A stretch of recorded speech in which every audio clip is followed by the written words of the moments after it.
আসসালামু আলাইকুম। ওয়ালাইকুম সালাম। ভালো আছেন আপনারা? আচ্ছা, আমরা যে এখানে আসছি, এই জায়গাটার নাম কি ভাই? স্বর্ণদ্বীপ মুজিব কিল্লা। এখানে যে চাষি যে চাষ করতেছেন, আপনার নাম ভাই? এনায়েতুল্লাহ। এখানে আপনি কতটুকু জমিতে তরমুজ চাষাবাদ করেছেন? 22 একর। এই 22 একর জমিনে আপনার কি কি বীজ চাষাবাদ করেছেন?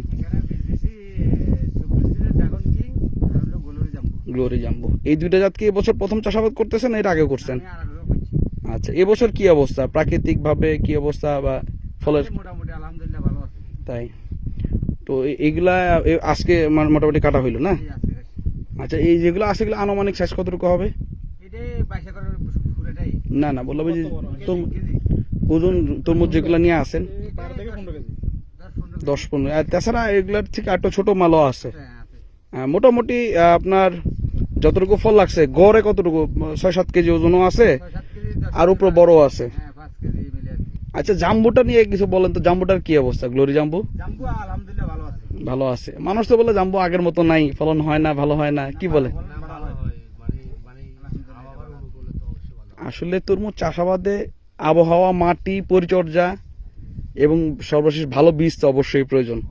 এই সবগুলো যদি ঠিকঠাক থাকে আর আল্লাহ প্রদত্ত যদি রহমত যেটা আপনাদের উপর নাজিল হয়, তাহলে তো অবশ্যই আপনারা সাকসেস হবেন, তাই না? তাছাড়া তো সম্ভব না। তো যাই হোক, কৃষকদের উদ্দেশ্যে কিছু বলতে চান?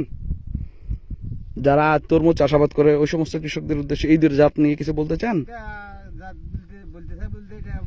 ভালো আছে, এটা বীজটাও ভালো আছে, ফসলও বড় হয়, ভালো হয়, এটা আর কি।